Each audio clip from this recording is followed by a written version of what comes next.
바울 사도는 오늘 로마 교인들에게 율법의 완성은 사랑이다 라고 하는 말씀을 주셨고, 그리고는 이어서 그 시대를 살아가고 있는 신앙인들이 육신의 정욕을 쫓지 말고 주 예수 그리스도의 옷을 입고 살아야 된다라고 하는 권면의 말씀을 주셨습니다. 이것은 2000년 전에 주신 말씀이지만 현대를 살아가고 있는 우리 모든 그리스도인들도 똑같은 하나님의 말씀을 율법처럼 지켜야 된다라고 하는 부담감을 가지고 살고 있고, 또 그러면서 동시에 익명성을 요구하는 요즘의 신앙생활과 교회생활을 통하여 육신의 정욕을 그대로 쫓으면서도 신앙인이라고 하는 부담감을 가지고 사는 현대인들의 모습을 그대로 보여주고 있는 말씀의 기록이라고 생각해 볼 수가 있겠습니다. 저는 이런 형편과 처지를 점검을 하면서 이미 요한계시록에서 주신 말씀처럼 사도 요한이 요한계시록 3장 15절 이하에 아시아에 있는 7교회 중에 특히 라오디게아 교회라고 하는 교회 교인들에게 주신 편지 가운데 이러한 고민을 하고 있고, 또 어쩔 수 없이 사회생활을 하며 신앙의 이름을 명맥을 유지하고 있는 교우들에게 주신 충고의 말씀을 생각을 하게 되었습니다. 놀랍게도 이 라오디게아 교회는 7교회에 관한 여러 평가 가운데에 칭찬을 한마디도 듣지 못했던 그런 교회로 자리매김이 되어 있었습니다. 당시에 온천 지역과 가까운 곳에 위치한 그 지역의 교인들로서 오늘 요한계시록의 말씀이 그런 주변적인 환경에 연결된 말씀도 함께 들어있음을 우리는 잘 알고 있지요. 요한계시록 3장 15절로 22절에 보면은 이렇게 기록을 합니다. 새번역 성경으로 읽어드립니다. 나는 내 행위를 안다. 너는 차지도 않고 뜨겁지도 않다. 내가 차든지 뜨겁든지 하면 좋겠다. 내가 이렇게 미지근하여 뜨겁지도 않고 차지도 않으니 나는 너를 내 입에서 뱉어버리겠다. 너는 풍족하여 부족한 것이 조금도 없다고 하지만 실상 너는 내가 비참하고 불쌍하고 가난하고 눈이 멀고 벌거벗은 것을 알지 못한다. 그러므로 나는 내게 권한다. 내가 부유하게 되려거든 불에 정련한 금을 내게서 사고 내 벌거벗은 수치를 가려서 드러내지 않으려거든 흰옷을 사서 입고 네 눈이 밝아지려거든 안약을 사서 눈에 발라라. 나는 내가 사랑하는 사람은 누구든지 책망도 하고 징계도 한다. 그러므로 너는 열심을 내어 노력하고 회개하여라. 보아라, 내가 문 밖에 서서 문을 두드리고 있다. 누구든지 내 음성을 듣고 문을 열면 나는 그에게로 들어가서 그와 함께 먹고 그는 나와 함께 먹을 것이다. 이기는 사람은 내가 이긴 뒤에 내 아버지와 함께 아버지의 보좌에 앉은 것과 같이 나와 함께 내 보좌에 앉게 하여 주겠다. 귀가 있는 사람은 성령이 교회들에 하시는 말씀을 들어라. 이 내용들을 보면은 손톱만큼도 라오디게아 교인들의 신앙을 칭찬하는 내용은 없는 것 같습니다. 저들의 신앙은 차지도 않고 뜨겁지도 않았습니다. 사도 요한은 미지근했다 그랬습니다. 좀 전에 온천 지역과 관련된 지역적인 환경을 가지고 있다 말씀을 드렸습니다마는 차지도 않고 뜨겁지도 않은 온천물을 미지근한 온천물을 마실 때 올 수 있는 그런 역한 현상을 언급해 놓은 그런 내용이 될 것입니다. 그런데 그 신앙이 차지도 않고 뜨겁지도 않고 미지근했는데 신앙이 있는 건지 없는 건지 교인인지 아닌지 분간 못할 정도로의 아주 흐린 신앙생활을 하고 있으면서도 저들은 스스로 부족한 것이 없다고 자랑을 하고 있었다라고 지적을 했습니다. 사도 요한이 볼 때 저들의 진실된 형편은 참으로 주의 성령께서 언급하시기를 비참하고 불쌍하고 가난하고 또 눈이 멀어서 벗은 것조차도 모르는 상태라고 지적을 했습니다.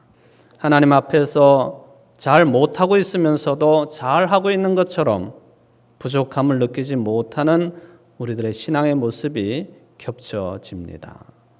주님께서는 성령을 통하여 이러한 믿음을 책망하시고 권면하실 뿐만 아니라 찾아오셔서 친히 굳게 닫힌 문을 열라고 재촉을 하십니다.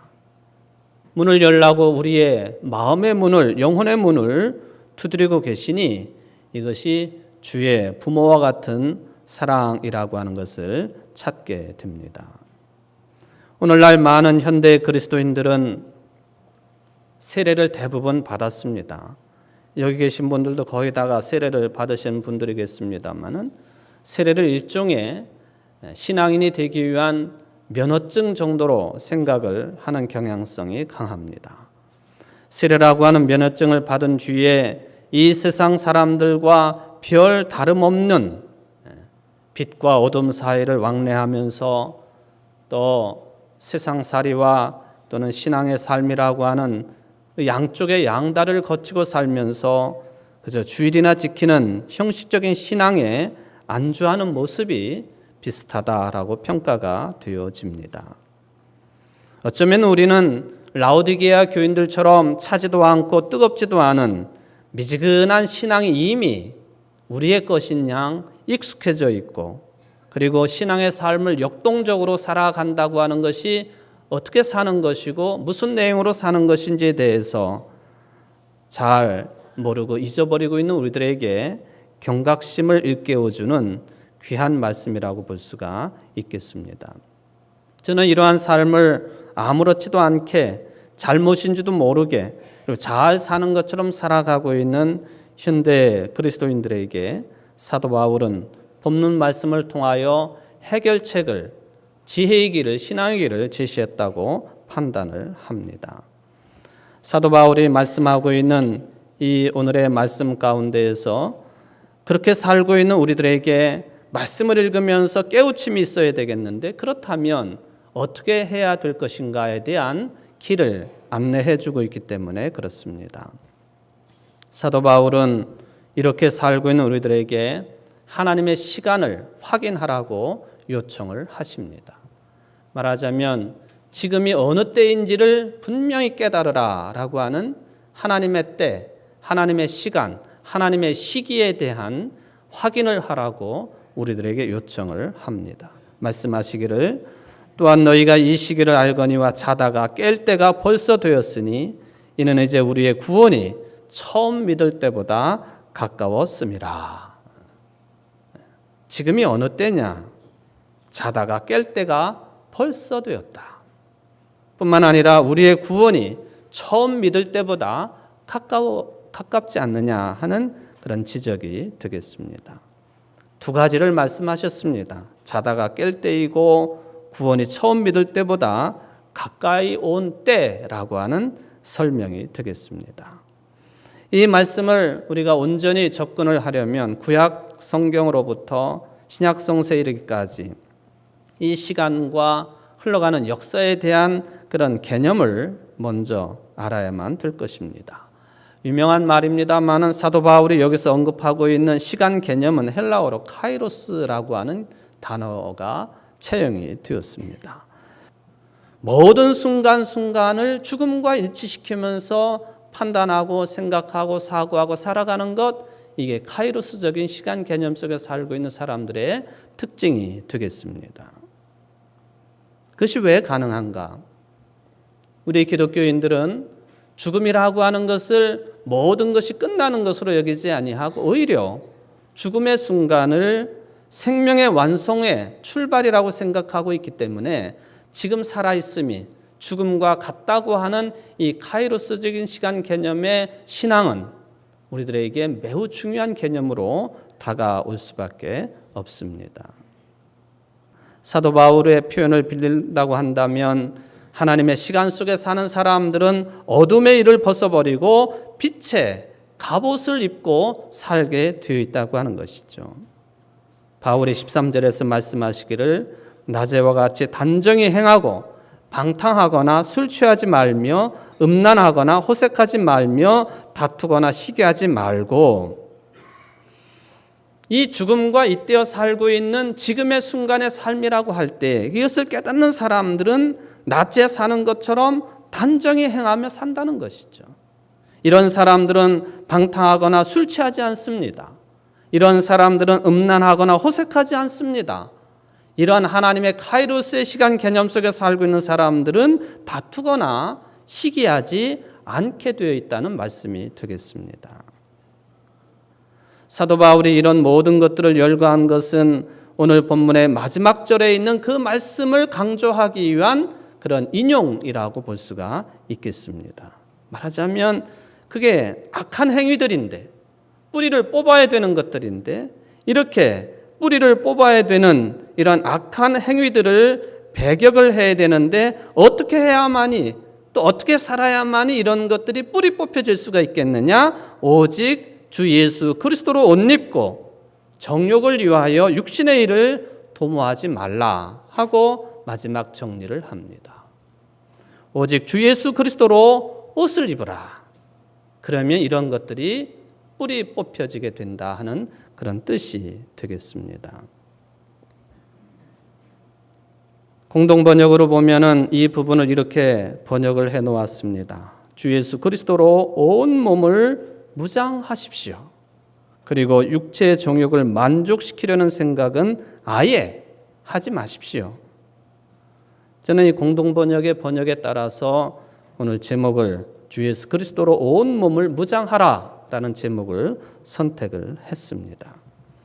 옷을 입으라, 무장하라 같은 개념이 되겠습니다. 더러운 옷을 벗겨버리고 아름다운 옷을 입혀주시는 하나님, 사도 바울은 그런 개념으로 이렇게 살고 있는 여러 가지 탐욕스러운 육신의 정욕에 따라 살고 있는 우리들에게 오직 주 예수 그리스도로 옷 입으라고 권면을 합니다.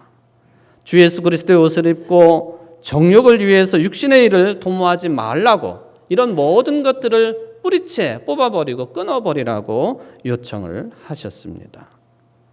물론 이게 가능하겠습니까 하고 여러분들 중에는 많은 분들이 속으로 질문을 하실 것입니다.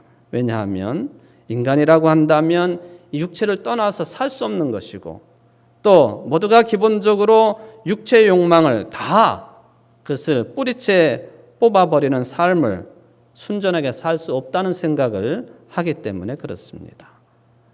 가장 우리를 괴롭히는 문제가 물질, 돈의 문제 아닙니까? 돈의 욕망, 이거 뿌리채 뽑아버리기 어렵습니다.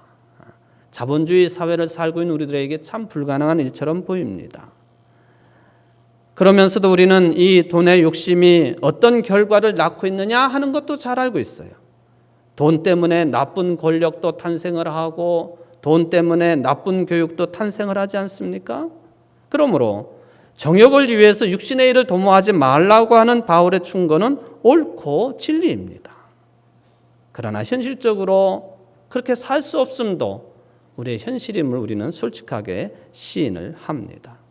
이런 상황 속에 살고 있는 우리들에게 사도 바울은 유대인들에게 또 유대인들이 율법을 강조하며 율법을 지켜야만이 의롭다고 인정받을 수 있고 구원을 받을 수 있다고 하는 그런 율법주의적인 태도로 말씀을 전하지 않았습니다.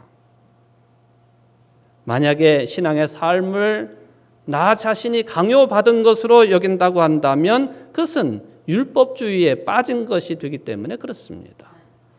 율법도 좋은 것입니다만은 율법주의에 빠져버리게 되면 참다운 신앙은 아닌 것이죠. 그러기에 사도 바울은 우선적으로 우리 모두에게 주 예수 그리스도로 옷을 입으라고 요청을 합니다. 율법을 잘 지켜라. 여기에 나와 있는 간음하지 말라, 도적질하지 말라, 이런 이야기 율법의 내용입니다만은 이것에 대한 강조가 아니라 사랑을 말씀하신 것처럼 이것 지켜라, 저것 지켜라 그런 의미보다도 먼저 여러분들이 주 예수 그리스도로 옷 입기를 바랍니다 하고 요청을 했다 하는 것이죠. 왜? 그리스도로 옷을 입어야만이 육신의 일을 도모할 필요를 느끼지 않기 때문에 그렇다 하는 것이죠. 그럼 도대체 우리가 어떻게 주 예수 그리스도로 옷을 입을 수가 있겠습니까? 아마도 여러분들은 놀랄 만한 그런 말씀입니다만은 여러분들은 이미 주 예수 그리스도의 옷을 입은 사람들이에요. 왜? 세례를 받은 사람들이 대부분이기 때문에 그렇습니다. 이 말씀의 근거는 신약성경 갈라디아 3장 27절에 이렇게 기록이 됩니다. 누구든지 그리스도와 합하여 세례를 받은 자는 그리스도로 옷 입었느니라. 여기 앉아 계신 대부분의 성도들은 이미 그리스도로 옷을 입은 분들입니다. 다시 점검해야 됩니다. 창세기 인간 타락에 관한 기록에 보면은 죄를 지은 아담과 하와에게 하나님께서는 짐승을 잡고 그 가죽옷을 입혀 주셨습니다. 가죽옷이라고 하는 것은 짐승이 죽어야만이 나올 수 있는 옷이죠. 우리가 예수 그리스도로 옷을 입는다라고 할 때는 예수님께서 우리의 모든 죄를 대신해서 십자가상에서 죽으셨을 때 그를 그리스도로 믿는 자들에게 주어지는 믿음이 있고 믿음에 따른 구원이 있으니 세례를 받은 사람들, 즉 세례라고 하는 개념이 주 예수 그리스도께서 죽으신 것처럼 우리들도 옛 생활을 죽여버리고 나 자아를 죽여버리고 예수님께서 부활하신 것처럼 우리들도 부활의 생명으로 탄생한다고 하는 것이 세례의 의미이니 세례받은 사람들이 예수 그리스도로 옷 입는다라고 하는 이 말씀도 진리의 말씀이 되겠습니다. 그러므로 예수의 죽으심을 말하고 있는 세례를 받은 자는 그리스도로 옷을 입었다라고 하는 이 말씀, 예수님의 죽으심을 예표하는 그 세례를 우리가 함께 생각하면서 인간의 의로는 부끄러운 죄의 수치를 가릴 수 없기 때문에 하나님께서는 예수 그리스도의 핏값을 주시고 사신 의의 옷을 우리에게 입혀주신 것입니다. 눈에 보이지는 않지만 여러분들은 이미 이러한 하나님의 은혜로 그리스도의 옷을 입고 계신 분들이라는 말씀이죠. 그 옷의 값이 얼마나 될까? 옷값이 얼마나 되겠습니까? 정말 돈으로 환산하려고 한다면 도저히 우리 인간으로서는 지불할 수 없는 옷값이기에 하나님께서는 당신의 은혜로 공짜로 믿음만 있으면 이 그리스도의 옷을 우리에게 입혀 주십니다. 무한한 하나님의 사랑이지요. 이것은 마치 누가복음 15장에 있는 것처럼 탕자가 아버지의 집으로 돌아왔을 때에 그 아버지가 이 탕자를 위해서 잔치를 베풀고 가장 좋은 옷을 입히고 또 신을 신기고 반지를 끼우고 살진 송아지를 잡은 것처럼 하나님께서 우리들에게 입혀주신 그리스도의 옷은 탕자 우리 인간들이 마련한 것이 아닌 하나님의 것이고 거저 주시는 은혜이고 선물인 것과 같은 의미가 그리스도의 옷이라고 하는 개념 속에는 들어 있습니다. 성직을 수행하는 사람들이 왜 성의를 입고 성복을 입을까? 찬양대원들이 왜 이렇게 일부러 가운을 입을까? 평소의 생활도 그렇게 해야 된다고 하는 다짐이 될 것입니다. 입은 옷에 걸맞는 생활을 해야 되겠다고 하는 생각을 계속적으로 하는 것이죠. 지금 이 시간만 제가 성의를 입고 찬양대원들이 가운을 입었습니다마는 눈에 보이지 아니하는 그리스도의 옷이지만은 그 옷을 입었기 때문에 평소의 생활도 낮에 생활하는 것처럼 어둠의 일을 벗어버리고 육신의 정욕을 추구하는 그런 삶을 저버리는 뿌리째 뽑아버리는 그런 삶이 그리스도의 옷을 입음으로 가능하다. 사도 바울의 신앙 고백입니다. 성복을 입고 성의를 입고 어찌 어둠의 짓을 할 수가 있겠습니까?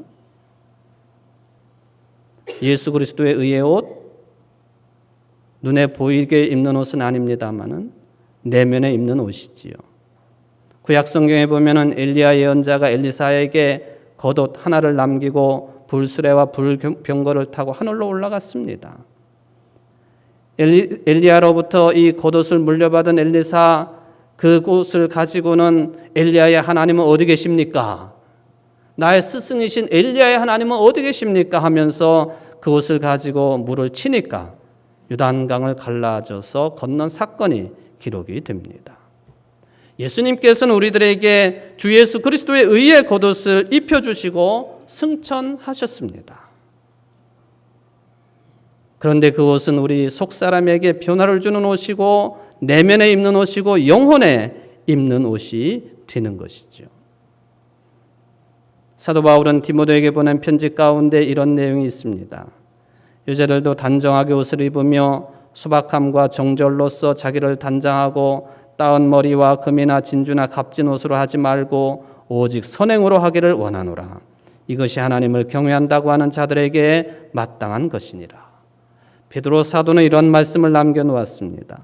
너희의 단장한 머리를 꾸미고 금을 차고 아름다운 옷을 입는 외모로 하지 말고 오직 마음에 숨은 사람을 온유하고 안정한 심령에 썩지 아니할 것으로 하라. 이는 하나님 앞에 값진 것이니라 하고 권면을 하십니다. 오늘 본문을 통해 사도 바울은 자다가 깰 때가 되었으니 낮에 행동하는 것처럼 육신의 정욕을 추구하지 말라고 요청을 합니다. 지금은 자다가 깰 때요, 낮과 같이 행동할 때요. 그러려면 예수 그리스도로 옷을 입어야 할 때입니다. 영적으로 잠을 자는 시대가 아니라고 하는 것이죠. 현세와 육신의 일에 도취가 되어 신령한 일을 등한히 하고 잊어버린 상태로 살아서는 안 된다고 하는 것이 바울의 권면이 되겠습니다. 어거스틴이 오늘 이 말씀을 읽고 그가 이전의 삶을 마치 사도 바울이 다메섹 도상에서 부활하신 주님을 만나고 이전 삶을 온전히 다 버린 것처럼 그렇게 영적인 잠으로부터 깨어나게 되었습니다. 잘 아는 것처럼 어거스틴이 얼마나 타락한 생활을 했습니까? 그는 이미 17살이라고 한 어린 나이에 사생활을 둘 정도로 타락한 생활을 했습니다. 그랬던 그가 이 말씀을 통하여 육신의 정욕을 도모하는 일을 꺾어버리고 뿌리째 뽑아버리고 주 예수 그리스도의 옷을 입고 거룩한 사람으로 신실한 사람으로 교회의 지도자로 하나님의 사람으로 거듭났다고 하는 놀라운 근거가 오늘 로마서 13장의 말씀이 되겠습니다. 여러분 매일처럼 새 옷을 갈아입지 않으십니까? 여러분 매 순간마다 예수 그리스도의 옷을 입으시기를 바랍니다. 그것이 예배의 과정이고 하나님과 예수 그리스도와 성령의 인도하심에 우리 자신을 매 순간마다 그 어떤 일마다 맡기는 생활이 될 것입니다. 그러기에 바울은 예수의 부활에 대해서 말씀하면서 나는 매일 죽노라 했습니다. 이 말은 나의 어쩔 수 없는 육신의 욕망이 있지만 이것을 예수 그리스도로 옷 입고 이것을 죽여버리고 새 삶을 살아간다라고 하는 그런 고백이 되겠습니다. 이러한 구도의 과정이 없으면 아무리 영적으로 뛰어난 사람이라 하더라도 육신의 욕망에 쉽게 떨어질 수밖에 없습니다. 때가 되었습니다. 자다가 깰 때가 되었습니다. 그러니 지금은 어둠의 행실을 벗어버리고 빛의 옷인 예수 그리스도로 옷을 입어야 할 때입니다. 이 옷을 입고 낮에 행동하는 것처럼 단정해야 합니다. 연회와 술 취함과 음행과 방탕, 싸움과 시기에 빠지지 말아야 됩니다. 즉 육신의 일을 도모하지 말아야 될 것입니다. 만약에 여러분들이 매 순간 예수 그리스도로 옷을 입는다고 한다면 즉 예수 그리스도와 함께 죽고 사는 세례가 매일 반복이 될 수 있다고 한다면 육신의 일을 도모하지 말라고 하는 이 말씀이 무슨 뜻인지를 확연하게 체험하시게 될 것입니다. 더 나아가서 이웃에게 악을 행하지 않는 사랑이 무엇인지도 체험하게 될 것입니다. 사랑하는 성도 여러분, 자다가 깰 때가 되었으니 예수 그리스도의 옷을 입고 육신의 일을 도모하지 않고 사랑의 삶을 살아갈 수 있는 우리 교회 모든 성도님들 되시기를 주의 이름으로 축원을 드립니다.